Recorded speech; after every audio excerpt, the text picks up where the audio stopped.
As human beings, we are data careless in nature. Yeah. By nature, we are data careless. We don't value our data. We think that we are not the billionaires of the world. Why should we care if our data gets misplaced? But we don't realize that after a couple of months, that same data is misused against us. Our phone numbers, our Aadhaar numbers, our PAN cards, and whatnot.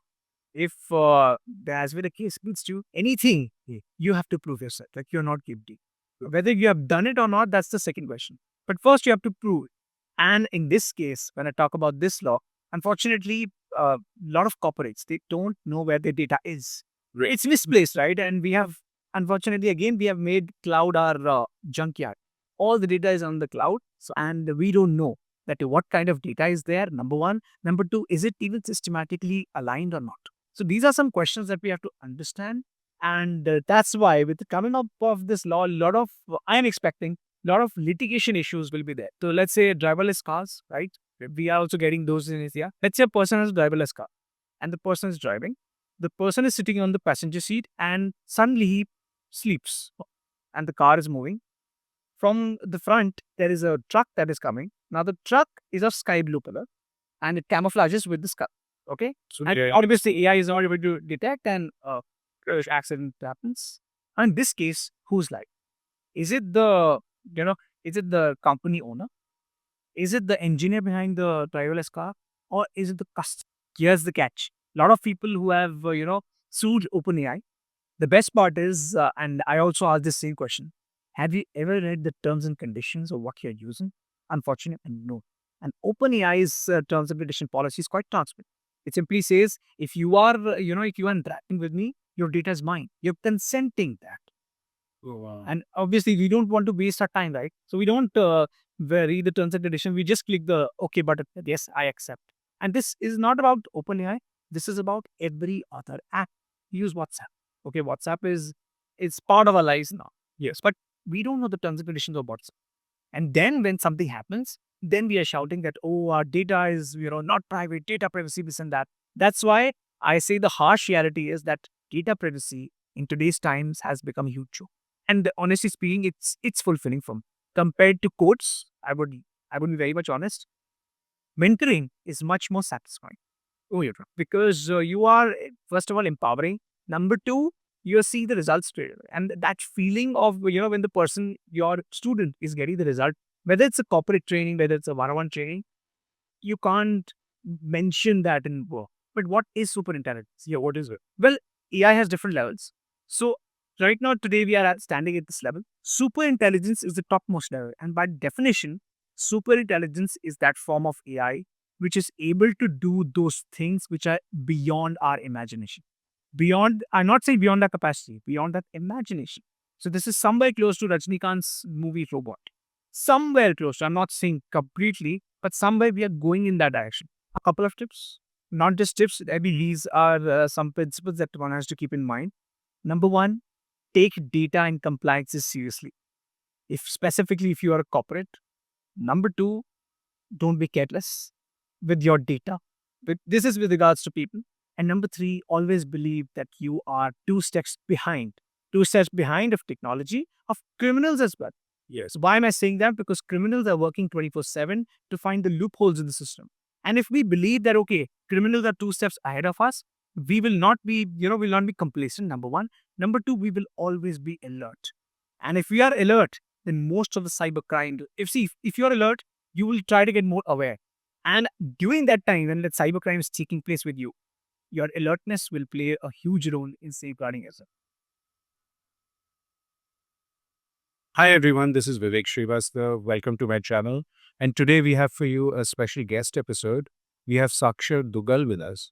Now, Saakshar is an advocate who specializes in AI law and cybersecurity law, but he's also a very famous speaker. He's spoken 17 times at TEDx events and at very prestigious institutions like Harvard, IIT Bombay, and the DRDO. He also mentors other individuals to become TEDx speakers like himself. He has also a member of the Forbes Communication Council and has contributed to the National Institute of Cybercrime and Cybersecurity. So that's pretty amazing. And I'm really excited to have him here with us today because I think he'll give us a lot of interesting information and insights, particularly about public speaking. So thank you, Sakshar, for joining us. Thank you so much, sir. Thank you so much. How are you today? I know you so very rush and you took a flight and just got here. So, well, hopefully you can just relax and unwind in this podcast. So tell us, I mean, that's amazing. I know a lot of advocates and they don't do much speaking, they just do their law work and all of that. So how did you transition to speaking and this kind of TEDx speaking and all of that? I think it was a mix of curiosity and luck, I would say. Why? Because I was curious from the beginning. I never wanted to do law. But most of my friends, they wanted to do law. And I was one of those students who was curious, nothing to do. But yes, I used to hate maths. So I used to hate maths. That's why I took humanities. I took humanities. After 2 years, my friends were taking law. So I thought that, okay, let's take law. I took law. And for the first 3 years, I was clueless. They were doing internships. They were going to the courts. And I was just sitting at home, researching on different things. But yes, I was curious about technology. I was interested in technology since the beginning because I always wanted to do something which is everlasting and it impacts various individuals. And I thought technology is at one space. But unfortunately, I had this myth that I need maths and science for technology, which I hated. So obviously, I never thought of going into the technology space. But in the fourth year of my college, COVID happened. And when COVID happened, then I got this eureka moment that yes, everyone is dependent upon technology. Technology is not going anywhere, and cyber crimes are also increasing. Yeah. So that's where I thought that okay, I'm doing law, and I have interest in tech, so there has to be fusion between these two. That's where cyber laws came in. I started to read about it, and from the beginning, I love speaking. I'm part of it's been 15 years I've been doing theater. So thanks to theater, it has helped me in public speaking. Well, of course, yeah, I can imagine. Yeah. So yeah, that's been my journey, and since the last 2 3 years, I would say I've been roaming around different institutions, going there and talking about this subject because right now also it impacts all of us. So, is your public speaking subject or topic usually AI technology? That's cybersecurity. Is that Yeah, it's all about cyber crimes, what are cyber laws, and what are the practical ways with which you can actually tackle these crimes. That is one. And second is public speaking. I train the different corporates, different individuals on how to give a TEDx and obviously with regards to public speaking as well.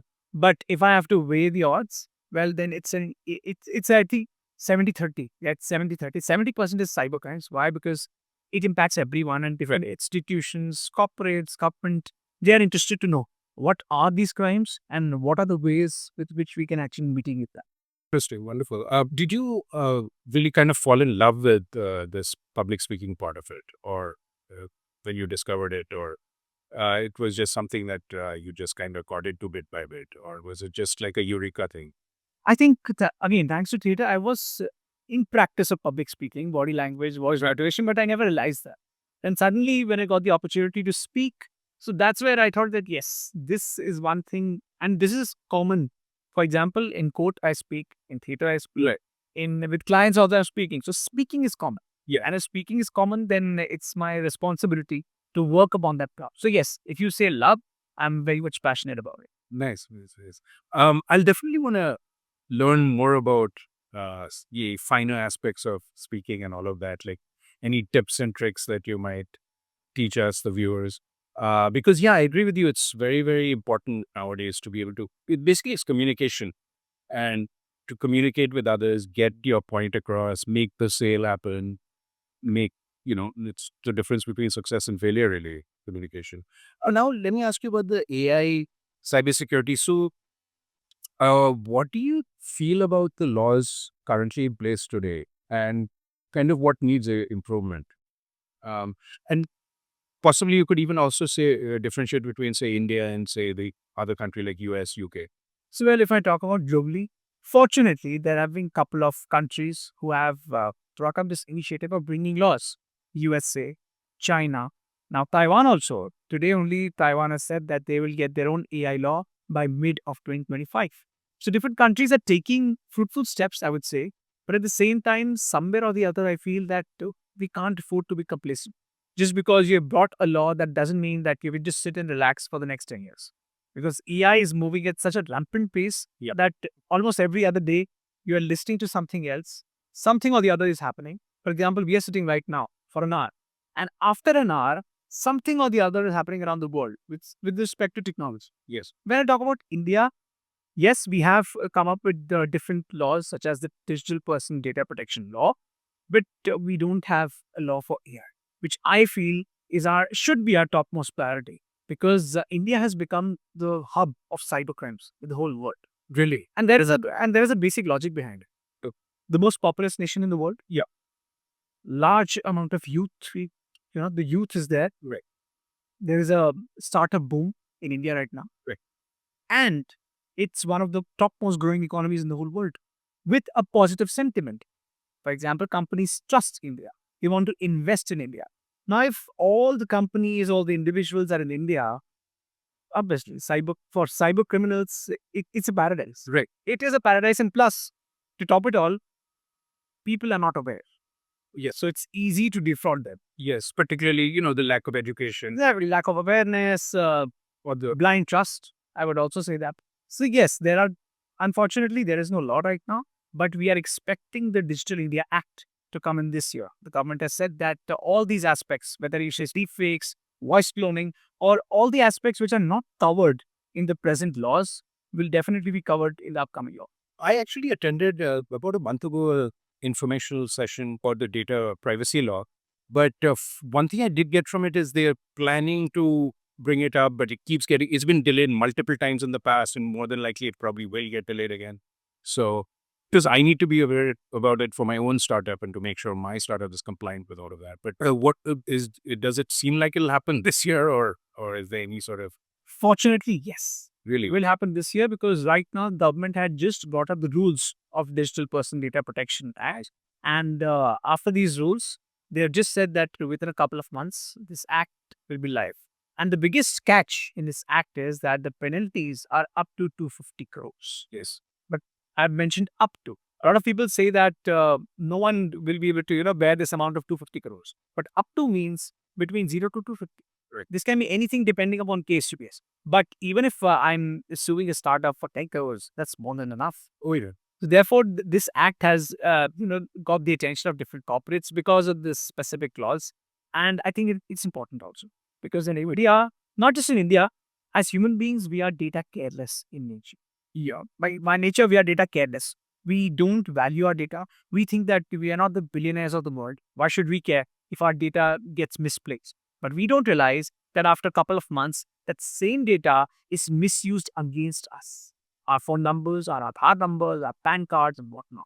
Like identity theft or Exactly. So therefore, making awareness of the importance of data, and at the same time holding the corporates accountable for any mismanagement of data is very much important.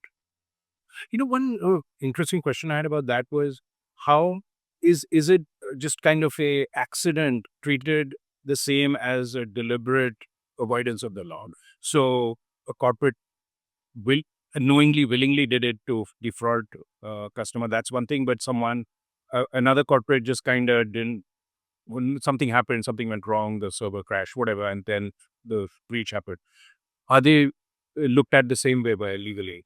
See, it's very much simple. If there has been a case against you, anything, you have to prove yourself that you're not guilty.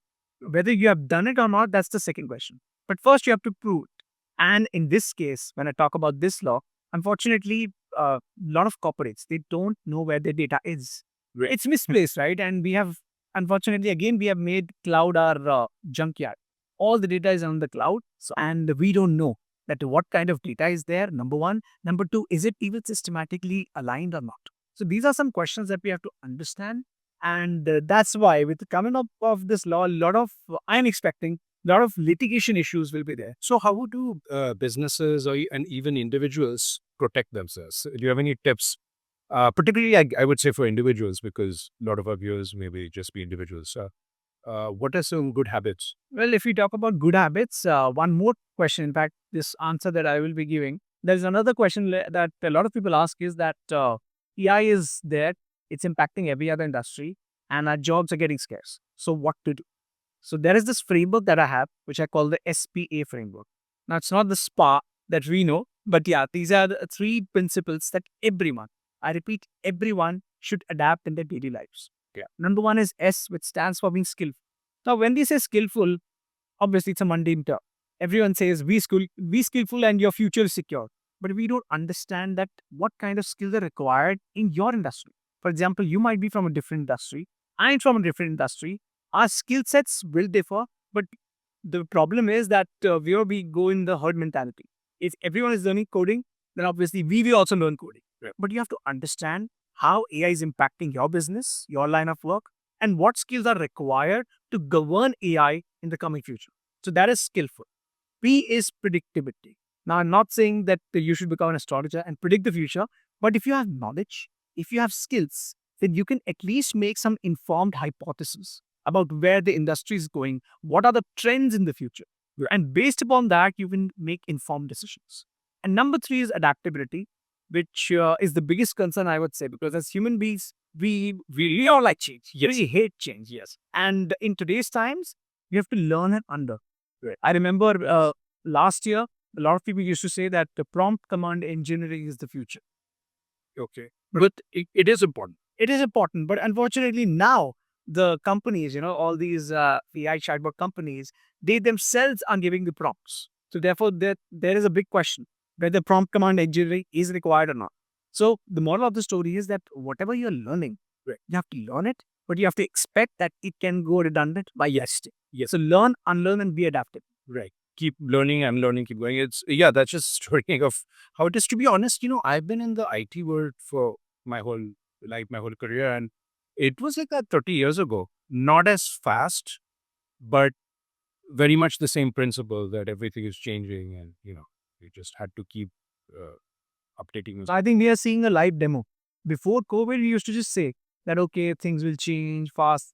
Today, we are seeing a live demo that, yes, today there is something, and after, you can see all these companies, right? They are in a race. If OpenAI gets something, then suddenly another DeepSeek comes in. So these companies race, yeah.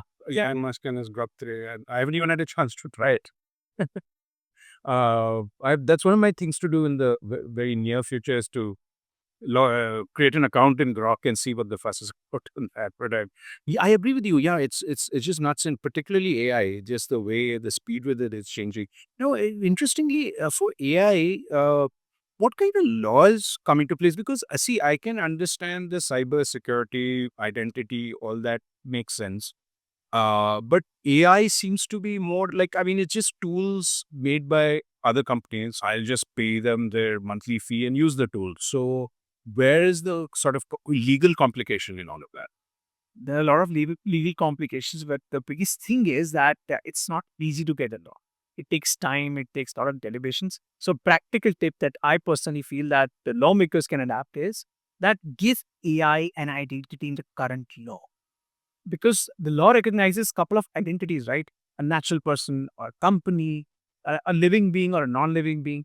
But there is no identity for AI. And I personally feel that AI cannot fit in any of the current identities. Therefore, AI separately should be given an identity so that it can adapt with the current laws. As an example, maybe I'm wrong in saying this. Requesting this is, what's the difference between me licensing Microsoft Office, of 360 from Microsoft, and me paying the $20 a month for ChatGPT? What's the difference? To me, superficially, it seems the same thing, right? I'm giving Microsoft for Word, Excel, PowerPoint, and I'm giving $20 here. So what's the difference? See, AI, the biggest problem is accountability. I'll give you a simple example. So let's say driverless cars, right? Okay. We are also getting those in India. Let's say a person has a driverless car and the person is driving. The person is sitting on the passenger seat and suddenly he sleeps and the car is moving. From the front, there is a truck that is coming. Now, the truck is of sky blue color and it camouflages with the sky. Okay. So And obviously, AI is not able to detect and accident happens. And in this case, who's like? Is it is it the company owner? Is it the engineer behind the driverless car? Or is it the customer? And all these three parties, they have their own say. or you could even blame the weather. Or Exactly. You can do anything. And a lot of people say that you can blame the engineer. But if the engineer is able to, prove that the AI model was not trained on this, this just happened, this was an exception, then that case goes accountable. So there is in AI, there is the problem of accountability. If I talk about lawyers, so there was this famous case that happened. Two lawyers, right? And this happened 2 years back. Two lawyers, so they were, ChatGPT was pretty much new, and they had to file a case next morning. They did have the time, and someone said that use ChatGPT. So they went to ChatGPT, they gave the facts of the case, etc., etc. And they told ChatGPT, please give us some case laws to back our argument. Obviously, ChatGPT, being ChatGPT, gave all the 20 case laws. These guys were happy. They filed the lawsuit. Next morning, the judge was sitting and he was confused. He stopped the proceedings and he realized not one, not two, but all the 20 case laws were fake. They were hallucinated by AI. So we call this as AI hallucination. So if AI is hallucinating in today's times, then how can, number one, what is the accountability factor? Number two is how much can you trust it? And number three is if AI is hallucinating, what kind of responsibilities does a customer and a manufacturer have? So I'm still a bit confused. All that is well and good, but that I think a lot of what you're saying kind of applies more to the companies building AI. What is the ordinary person? Say me, I use ChatGPT every so often. Maybe I use some image generation, video generation AI tools. What do I care about all of that as long as I get what I need out of ChatGPT? And, I'll do something, some common sense stuff like I'll check what ChatGPT gave. If there was an error, I'll make it do it again and so on and so forth. So what do I do? What are the, say, It's very simple examples of these are real life cases as well. uh, And every common man can relate to this. So one case, there is this famous personality. He was a client and he is known for being a playboy. Okay, so he has some different girlfriends, etc., etc. Again, 2 years back, India? yeah, India. So this guy was told that, okay, this chat GPT is there, please try. Out of curiosity only. Now, this guy doesn't trust technology. He's not tech savvy. But just to play around, he just asked ChatGPT that, okay, I have a unique problem and I don't think that you will be able to solve it. ChatGPT said, please try me. So he said, right now I have 6 girlfriends and it is getting very much difficult to manage all these 6 girlfriends. So can you give me a girlfriend management plan? So ChatGPT gave a plan and guess what? The plan was working. Practically also it was working. Nice. Now things were fine until someone said that the more specific you are, the better output you get from ChatGPT. Okay? That's The more specific information you give. So this guy started to give specifics of all these 6 girls. Name, age, ooh. address. Okay, I can see where this is going. Yeah, exactly. For example, and he literally told me, for example, he wanted to gift he wanted to gift a dress to one of his girlfriends and he took some screenshots of her profile and sent it to ChatGPT saying that, okay, this is my girlfriend. She likes these kind of dresses. Suggest me what gift should I give her?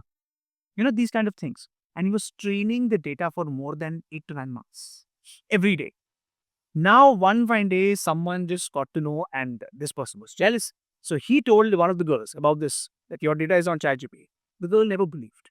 But after a couple of days, just to try, she wrote her name, and her whole details were there on ChatGPT. Why? Why? Because for almost 8 to 9 months, he was training the data again and again. For example, if someone is Miss XYZ, so Miss XYZ every day putting the same data. Miss XYZ, she's not a celebrity, stays here, does this and that, plus some information from her Facebook, Instagram as well. But more importantly, because these guys were in a relationship, there were some private details which already this guy knew, but he was training ChatGPT. So, but ChatGPT, I just would have naturally assumed this. Maybe it's my mistake for making an assumption, but I would have thought that just because I'm entering data doesn't mean someone else from their account can access that data. It should only be private between me and ChatGPT, right? The best line that this guy, obviously, after the girl knew, she got to know there are more girls. So 6 FIRs were against this guy. And the best part is when this guy was sitting in front of me, he said, he was actually showing his phone. Look at this. I've done this on my account. This is private to me. How can this information go out? Right. But this is the awareness level that I'm trying to highlight. Oh, wow. People think that social media, internet is like a private dive. Unfortunately, it's not. No, obviously, social media, Facebook, Insta, all that is public. It's obvious. But I would have thought my interaction with ChatGPT would stay with ChatGPT. So if I say, like, for example, I did a podcast with Saakshar Duggal today, then if someone's from their account goes, did Vivek do a podcast with Saakshar Duggal, I would imagine that ChatGPT would not say either yes or no or whatever, Unless it's number one, if it's not on the internet. Number two, if you're not trained. This guy was training the data for more than 8 months, which is good enough for ChatGPT to get to know about the data. No, but that still doesn't mean that ChatGPT should make it public outside of between ChatGPT and that. That's the moral question that you're asking. So, but does ChatGPT do that? It does. It does. It's an open book. It's an open book. I did know that. And the best part, the second example. So this was about awareness. Second example, I went to this college, and after a couple of months, I got this LinkedIn message from this boy saying that, sir, you came to our college. I want to talk to you. It's urgent.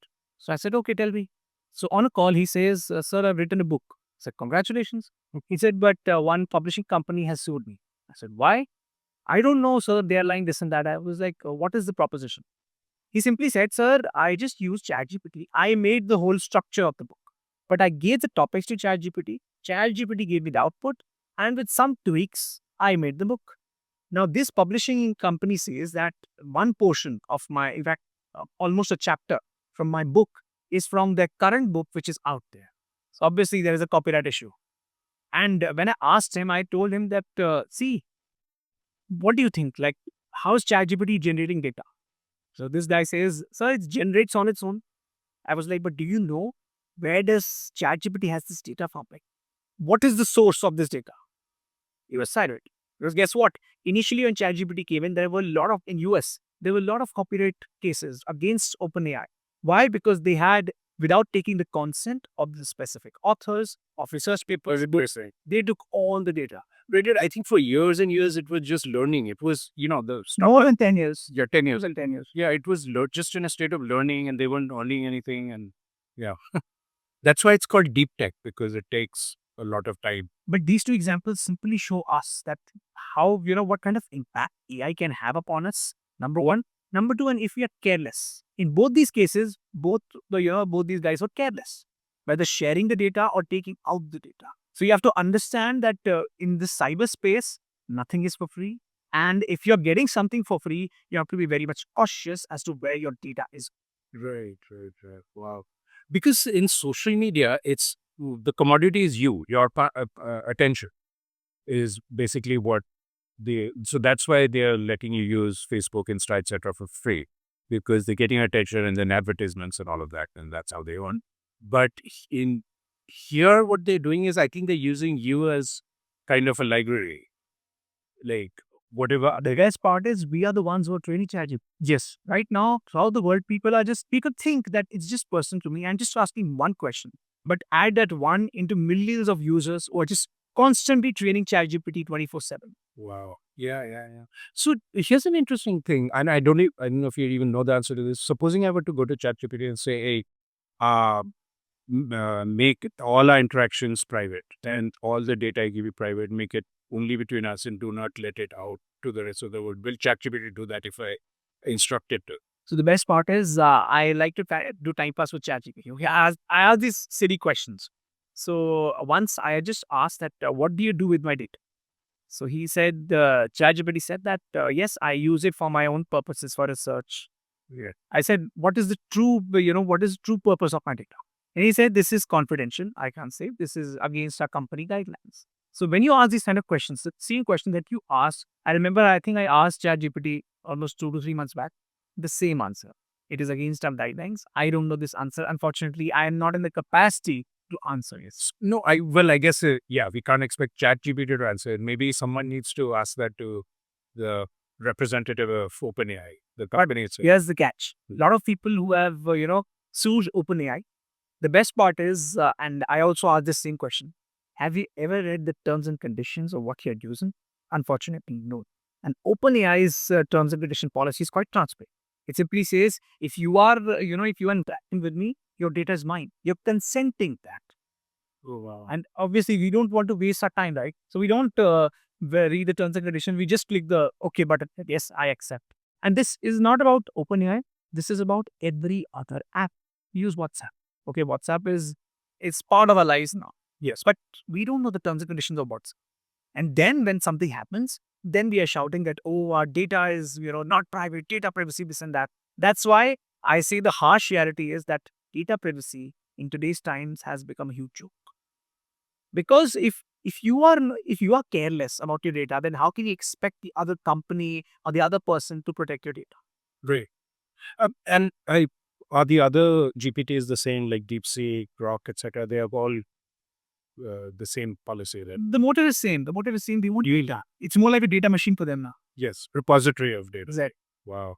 Oh my God. So having discussed all this, now what's the solution? Well, legally, what laws can be put in place to help people, save people? See, right now we have the Information Technology Act in our country, which governs some aspects. I would not say every aspect, but yeah, some aspects. But at the same time, there has to be more laws which, number one, recognize the new AI crimes, for example, voice cloning, deepfakes. Number two, which shows, in fact, we can have some certain principles as to what are the accountability of different stakeholders and companies who are misusing the data.